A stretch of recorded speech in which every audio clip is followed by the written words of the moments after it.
Wak, Marta wata iluna kunos bisa Kiko eta 3 años ku COVID bin lo cual kuta ding e area aqui na den Caribe e a mitad hay kuta ora pa nos laga los, ok?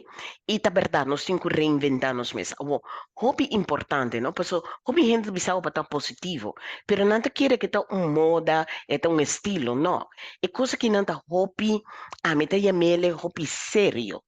Di con, pues sobre ora a mitad positivo es ahí que me cometí manejo de mi pensamiento, ¿no? Ando e ora es ahí también que men como no ta bai manera de bisa minta wai ko ala venden mei.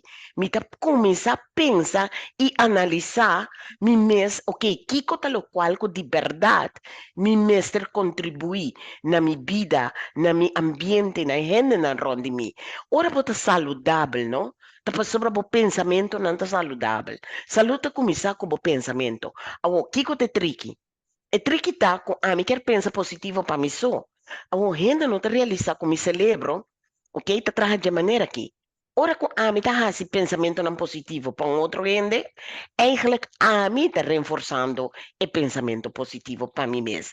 Quer men, tá positivo, quer men com a mim, mas se pode ser para outro. Awo. Principalmente tem tempo que não de quaresma. Esse aqui é um bonito momento para quieto e reflexionar. Pa sobra, botin ko ba'y pading. Esta manera nos cinco hasi, una limpieza general, de lo cual conota sirvinos más pa viva e era of e momento novo aqui. Nos cinco ba'y e aprovechar ko, ba'y tindiya na libre. Ba'y pading.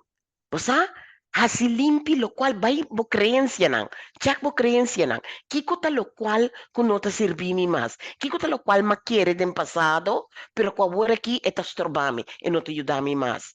Então, essa aqui ta costan ko ami por hasi principalmente din luna aqui de quaresma.